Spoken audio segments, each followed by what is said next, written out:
할렐루야. 함양제일교회 여러분 반갑습니다.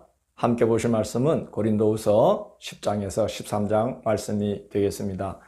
이곳에서는 바울이 다시 한번 자신의 사도직을 변호하고 또 고린도 교회를 세 번째 방문을 할 계획이 있음을 알립니다. 10장을 보면 바울 사도는 아주 해학적으로 이제 고린도 교회 성도들에게 또 인사를 하는데요. 이렇게 이야기합니다. 너희를 대하면 유순하고 떠나 있으면 너희에게 대하여 담대한 나 바울은 이라고 말을 하죠. 이것은 고린도 교회 성도들이 그 바울의 대적자들에 의해서 부추겨짐을 당해서 바울을 비방할 때 자주 했던 말입니다. 직접 대하면 꾸짖지도 못하면서 떠나서 편지로만 꾸짖는다 하는 말을 했던 것이죠.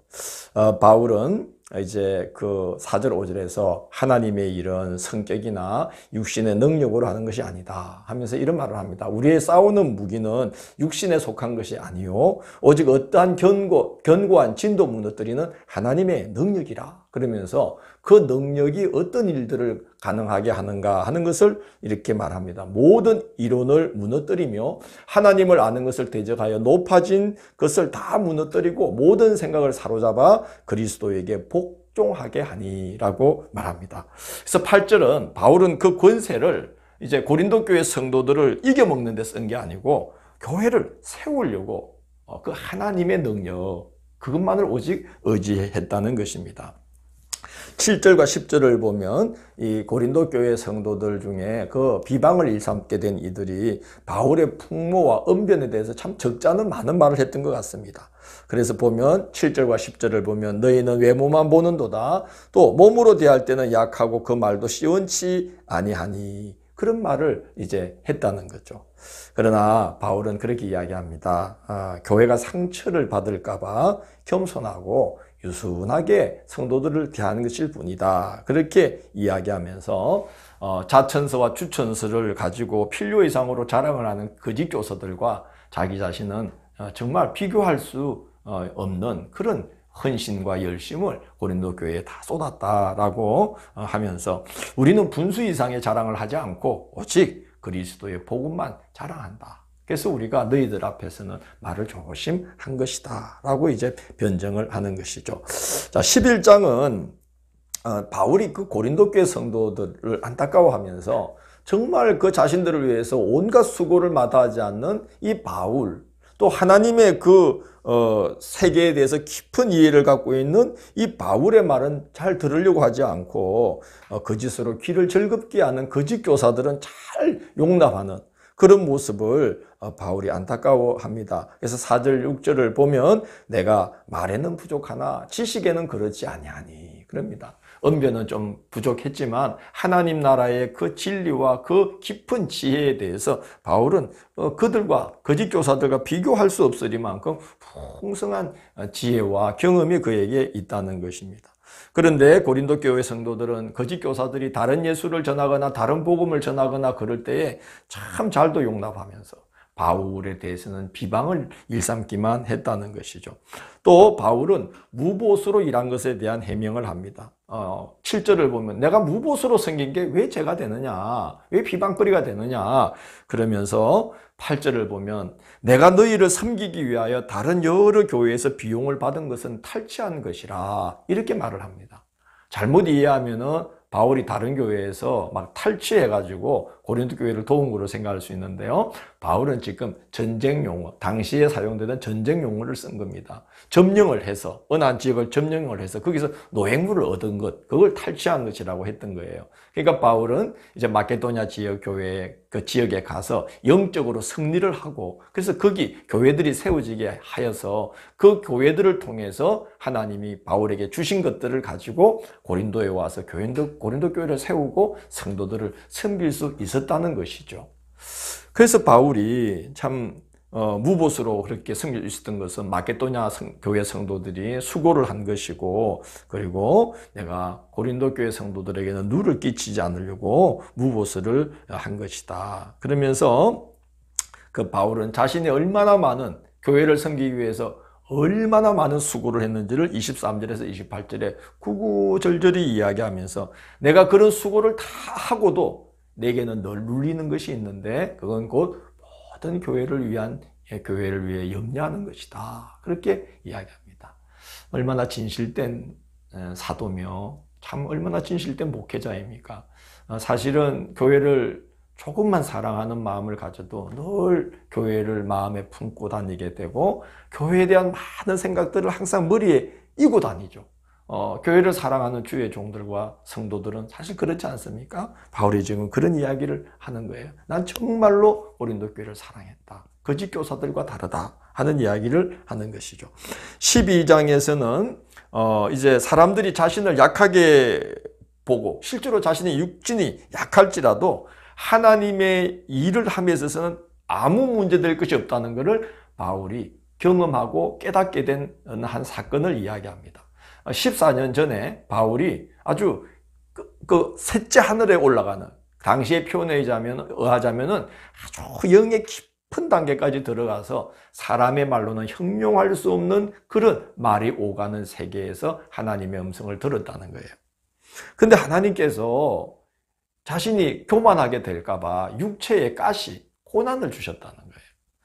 그 가시가 무엇인지 이제 고린도서에는 나와 있지 않지만 갈라디아서 4장 14절 15절 보면 바울이 갈라디아 교인들에게 이렇게 말을 해요. 너희를 시험하는 것이 내 육체에 있으되 이것을 너희가 업신여기지도 아니하며 너희가 할 수만 있었더라면 너희의 눈이라도 빼어 나에게 주었으리라, 이렇게 말합니다. 그러니까 바울은 남들에게 보기가 좀 민망할 정도의 어떤 눈병, 고름을 막 이렇게 흘리고 다닌다든지 이런 눈병이나 아니면 간질병이 있어서 자주 넘어지기도 했다는 그런 말이 있습니다. 어쨌든 바울은 그걸 고쳐달라고 하나님 앞에 3번 기도했다는 거예요. 이 3번은 3회를 말하는 것이 아니고 치유받기 위해서 3차례에 걸친 정말 깊은 작전 기도를 했다는 거예요. 그런데 기도 중에 주님이 나타나셔서 이런 말씀을 하셨다는 겁니다. 9절에 보면 내 은혜가 내게 족하도다. 이는 내 능력이 약한 데서 온전하여 짐이라. 이런 주님의 음성을 듣게 되었다는 거예요. 그래서 바울이 깨닫게 된 거죠. 사람의 약한 것을 통해서 하나님의 능력이 나타나는 거구나. 그래서 이제는 자신이 약한 것이라든지 또는 여러 연약할 수밖에 없는 어려운 환경에 놓이는 것을 염려하지 않고 기뻐하게 되었다는 거예요. 왜냐?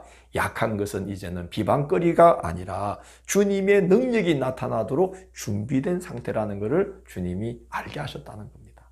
정말 우리는 이 사실을 아는 게 중요합니다. 우리는 다 저마다 약함을 안고 있죠. 저도 제게는 약함이 있습니다. 밖으로 안으로 다 약함이 있습니다. 그래서 우리는 이것 때문에 위축될 때가 있지만 놀랍게도 오늘 바울이 우리에게 자기 경험을 하면서 알려주는 것은 주님께서 보실 때 우리의 약함은 하나님의 일을 거르치게 하는 것이 아니라 오히려 하나님의 능력을 나타내기 위해 준비된 일들이라는 거예요. 그래서 우리가 약한 중에도 우리는 주의 일을 넉넉히 감당할 수 있죠. 약할 때 강함 대신에 그 있지 않습니까? 그걸 바울이 그렇게 고백을 한 겁니다. 자, 이제 3번째 방문을 준비하고 있음을 밝힙니다. 14절을 보면 가더라도 폐를 끼치지 않겠다. 이 말은 또 무보수로 일하겠다는 거예요. 그게 얼마나 문제거리가 되었으면 바울이 이제 3번째 방문을 말하면서 대번한 이야기가 내가 가더라도 폐는 끼치지 않겠다. 내가 원하는 건 너희의 재물이 아니라 너희 자신이다. 바울이 그렇게 이야기합니다. 왜냐하면 16절에 보면 비방자들이 비방을 어떻게 했냐면 바울이 자비랑으로 봉사하는 것 같지만 굉장히 교활하게 하여서 결국은 자기의 이득을 취한다 라고 비방을 했다는 것이죠. 그래서 바울이 너무나 그게 많은 어려운 난관이 되었기 때문에 내가 가더라도 폐를 끼치지 않도록 하겠다. 그렇게 이제 이야기합니다. 20절, 21절을 보면 바울이 고린도 교회를 이제 방문하려고 하는데 2번째 방문 때 제가 고린도 후서를 내가 이제 설명하면서 처음에 개론으로 말씀드릴 때 눈물, 근심의 방문이 있었잖아요. 2번째 방문. 그때 바울이 고린도 교회 가서 정말 많은 어려움을 겪었거든요. 그래서 그때 겪었던 아픔과 상처가 3번째 방문 때 재현될까봐 걱정이 되었던 거예요. 그래서 이제 13장에 보면 바울이 이제 내가 너희들을 직접 3번째로 가서 대면하게 될 때 책망하는 일이 없도록 이제 회개하고 좋은 마음으로 준비되어 있어 달라. 그렇게 이제 편지의 말미에 부탁을 합니다. 1절, 2절 보면 지금 바울의 심정은 가서 대면을 하게 되면 그동안 있었던 일들을 일마다 그러한가 확인하고 정말 용서하지 않을 그런 마음도 있다는 거예요. 아직까지 바울은 아픔이 있는 거죠. 그래서 바울이 이제 9절에 내가 그런 마음도 갖고 있는 건 너희를 미워해서가 아니라 오직 너희들이 온전하게 되는 것, 그것만이 나의 소망이다. 그러니까 내가 이렇게 애타하는 것도 너희를 위한 거다 하고 바울이 이제 이해를 시킵니다. 그러면서 10절에 보면 대면하게 되었을 때 엄하게 책망함으로 말미암아 성도들이 시험 될까 봐 내가 이렇게 편지로 미리 여러분에게 이제 편지로서 여러분 준비시키고 여러 가지로 권고하는 것입니다 하는 말로 편지를 맺습니다. 저는 고린도 전후서를 읽으면서 두 가지 사실을 생각했어요. 첫째는 참 한 교회가 이렇게까지 혼란스러워질 정도로 시험에 빠질 수가 있구나 하는 생각을 했습니다. 고린도 교회는 위대한 사도 바울이 세운 교회입니다. 그럼에도 불구하고 사탄이 틈탈 때에 교회가 이렇게 될 수 있구나 하는 것을 생각하게 되었죠. 교회는 절대로 우리의 능력으로 세우는 게 아니라 주님이 정말 불말과 불병가로 울타리를 쳐주셔야만 교회도 든든히 서고 우리 영혼도 든든히 설 수가 있는 것이죠. 두 번째는 한 사람의 끝없는 인내와 사랑의 기도가 얼마나 강한가. 결국은 그 바울의 기도를 주님이 들으시고 그 끝없는 인내로 권면하고 채찍하고 여러 가지로 고린도 성도들을 놓지 않고 위에서 기도할 때에 결국은 주님이 바울의 기도를 들으시고 고린도 교회를 회복되게 해 주신 겁니다. 우리가 육신으로 본 적도 없고 만난 적도 없는 주님을 어떻게 사랑할 수 있겠습니까? 주님의 몸된 교회를 바울처럼 사랑하는 거죠. 그리고 그 교회로 주님이 택하여 불러주신 영혼들 너무나 귀하니까 그 영혼들을 위해서 끝없이 기도하는 거죠. 그러면서 우리는 본 적도 없고 만난 적도 없는 예수님을 사랑하는 지경까지 바울처럼 사랑하는 자리까지 가게 된다고 생각합니다. 그렇게 우리가 바울처럼 주님의 몸된 교회를 강하고 아름답게 세우는데 쓰임받고 그러면서 주님을 사랑하는 것을 알아가고 그 사랑이 자라가는 우리의 남은 신앙 여정이 되기를 바랍니다. 주님 감사합니다. 주님의 귀한 종 바울을 통해서 우리는 어떻게 교회를 사랑해야 되는지를 알게 하시고 또 그 마음을 흠모하게 해주시니 감사합니다. 저희들도 정말 천사들도 흠모할 만한 그런 아름답고 귀한 성도로 주의 종으로 잘 세워지도록 인도하여 주옵소서. 예수님 이름으로 기도드립니다. 아멘.